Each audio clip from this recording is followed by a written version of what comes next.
Hello student, this is Pranab. Welcome to Shuffle YouTube channel. Students, আজকে আমি তোমাদের সামনে খুব ইম্পর্টেন্ট একটা টপিক নিয়ে এসেছি। সেটা হলো যে 12th পাসের পরে আমাদেরকে কলেজ পড়া কি সত্যিকারে উচিত কি উচিত না, কোন কোন ক্ষেত্রে কাদেরকে পড়া উচিত, কাদেরকে অনার্স নিয়ে পড়া উচিত, কাদেরকে পাস নিয়ে পড়া উচিত এবং কাদেরকে একদম কলেজ পড়া উচিতই না এবং কেন উচিত না সেটা একদম এক্স্যাক্টলি আমি তোমাদেরকে বলে দেবো। এটা তোমাদের লাইফে তোমাদের সবচেয়ে ইম্পর্ট্যান্ট ডিসিশনের মধ্যে একটা হবে। এই ভিডিওটা যদি তোমরা সম্পূর্ণ দেখে নাও, তাই ভিডিওটা 1% মিস করবে না। যদি সত্যিকারে তুমি তোমার ক্যারিয়ারে ভালো কিছু করতে চাও এবং তুমি তোমার ক্যারিয়ার নিয়ে সিরিয়াস থাকো, তাহলে কিন্তু এই ভিডিওটা তোমার জন্য মোস্ট ইম্পর্ট্যান্ট একটা ভিডিও হয়ে দাঁড়াবে। চলো বেশি দেরি না করে ভিডিওটি শুরু করা যাক। Let's get started.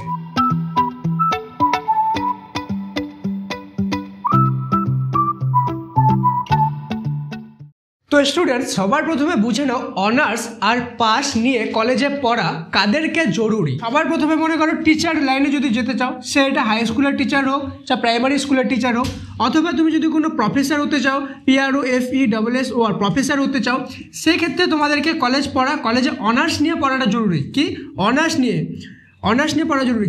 কেন কি এগুলোতে MA লাগে। ওকে, MA লাগে। এরপরে তোমাদেরকে মনে করো প্রফেসর হতে গেলে PhD করতে লাগবে, টিচার হতে গেলে B.Ed বা D.LED করতে লাগবে, ঠিক আছে। তো সেই ক্ষেত্রে তোমাদেরকে কিন্তু অনার্স নিয়ে পড়াটা জরুরি। কিন্তু কেউ যদি ভাবো যে স্যার আমি শুধুমাত্র কোনো গভর্নমেন্ট জবের জন্য অ্যাপ্লাই করতে চাই, সেই জন্য আমাকে কলেজের ডিগ্রি দরকার, যেমন তোমার WBCS হয়ে গেল, UPSC হয়ে গেল, ঠিক আছে, WBP হয়ে গেল, কলকাতা পুলিশ হয়ে গেল, পোস্ট অফিস হয়ে গেল, বিভিন্ন ধরনের গভর্নমেন্টের যত রকম জব বেরোয় সবগুলোতে অনেকগুলোতে কিন্তু গ্র্যাজুয়েশন লাগে, অর্থাৎ কলেজ পাস লাগে। কিন্তু কলেজ পাস লাগে, কি লাগে? কলেজ পাস, COLLEG, কলেজ, ওকে, কলেজ পাস। কিন্তু এখানে কোথাও বলা থাকে না যে তোমাকে অনার্স লাগবে। সেই ক্ষেত্রে কোনো মতেই তুমি অনার্স নিবা না। কেন নিবা না আর তোমার না নিয়ে কী বেনিফিট হবে সেটাও কিন্তু এই ভিডিওতেই বলবো। সবার প্রথম যাদের টার্গেট শুধুমাত্র এটা, তারাই অনার্স নিবে কোনো সাবজেক্টে, বা কোনো সাবজেক্টে মনে করো রিসার্চ করতে যাচ্ছ, লাইক জিওগ্রাফিতে তুমি রিসার্চার হতে চাও, হিস্ট্রি নিয়ে তুমি হিস্ট্রি রিসার্চ করতে চাও, সেক্ষেত্রে তুমি অনার্স নিবা। কিন্তু তুমি আগে দেখবা তোমার রিকোয়ারমেন্টে অনার্স আছে কিনা। যদি তোমার রিকোয়ারমেন্টে বা তোমার গোলে অনার্স দরকার নাই, ঠিক আছে, তাহলে কিন্তু তুমি অনার্স করবা না, কোনো মতে করবা না। এবার থাকলো কলেজে পাস। দেখো কলেজে পাস, ঠিক আছে, হওয়া কিন্তু খুব সহজ, ঠিক আছে। তুমি পাশে নিয়ে 50% আপ হলে কিন্তু ম্যাক্সিমাম 99% তুমি যে গভর্নমেন্ট জবসে কিন্তু অ্যাপ্লাই করতে পারবা, ঠিক আছে। এবার অনেকজন কি করে, ডাইরেক্ট কলেজে ভর্তি হয়ে পাশে পড়ে, অথবা কেউ ওপেনে পাশে পড়ে। ওপেনে অর্থাৎ মনে করো তোমাকে কলেজে যেতে হবে না, ঠিক আছে, বাড়িতে বসেই তুমি কলেজ করতে পারবা, ঠিক আছে, সেটা হয়ে গেল ওপেনে। তো এবার আমি কেন বলছি কলেজে পাস নিয়ে পড়া উচিত যারা নর্মাল গভর্নমেন্ট জব করতে চায় শুধুমাত্র, ঠিক আছে, তার কারণ হলো তুমি যে এখন তো 4 বছর কলেজ, তাই না, যে 4 বছর তুমি পাবা, সেই 4 বছর তুমি পাশে যদি পড়ো, তাহলে তোমাকে বেশি মাথা ঘামাতে হবে না কলেজে পাস করার জন্য, ঠিক আছে। সেই 4 বছর তুমি কিন্তু তোমার গভর্নমেন্ট জবের প্রিপারেশনে পুরোপুরি 100% দিয়ে দিতে পারবা। আর 4 বছর কেউ যদি অনেস্টলি ভালোভাবে প্রিপারেশন নিয়ে নেয়, 100% ওই জবটা ক্র্যাক হবেই হবে, ঠিক আছে। কিন্তু কেউ যদি মনে করো যেগুলো গভর্নমেন্ট জব দরকার সেটাতে মনে করো গ্র্যাজুয়েশন দরকার, কিন্তু তুমি অনার্স নিয়ে ভর্তি হয়ে গেলা, তাহলে কি হলো, তুমি অনার্সে তোমাকে কিন্তু অনেক মাথা ঘামাতে হবে, তোমাকে রেগুলার প্রেজেন্ট থাকতে হবে, তোমাকে ওই সাবজেক্টটা নিয়ে বেশি পড়তে হবে, ওই সাবজেক্টটায় পরীক্ষা দিতে হবে এবং ওই সাবজেক্টটায় তোমাকে অনেক টাইম দিতে হবে, যার ফলে তোমার গভর্নমেন্ট জবের জন্য যে টাইমটা, সেই টাইমটা কিন্তু তুমি এখানে কোনো মতেই দিতে পারবা না, ঠিক আছে। যার ফলে কী হবে, তুমি এই 4 বছর একদম ওয়েস্ট হয়ে যাবে। আলটিমেটলি তোমার অনার্সটা কোনো কাজেও কিন্তু লাগবে না। শুধুমাত্র অনার্সটা যারা টিচিং লাইনে যেতে চায় তাদেরই কিন্তু লাগবে। আমার কথাটা একদম নোট ডাউন করে নাও, এটা লাইফের সবচেয়ে ইম্পর্টেন্ট ডিসিশন হবে তোমার। এবার জেনে নাও কাদেরকে কলেজ করা উচিত না। তার আগে একটা জিনিস মাথায় রাখবা, আমরা যখনই কোনো কিছু পড়াশুনো করি বা জব পাওয়ার চেষ্টা করি, আমাদের মেইন মোটিভ বা মেইন পার্সপেক্টিভ এন্ড গোল কি থাকে? টাকা আর্নিং। তুমি যতই না করো, তোমার এন্ড গোল কিন্তু টাকা আর্নিং করাটাই হবে, ঠিক আছে। এটা আমার কথাটা একদম মাথায় বসায় নাও। তো তোমাদের মধ্যে কেউ থাকে যে পড়াশোনার প্রতি খুব একটা ইন্টারেস্টেড না, কোনো রকমে এইচএসটা পাস করে গেছি, তো তোমরা এইচএস পাস করার পরে কলেজে ভর্তি হবা না। কেন হবা না?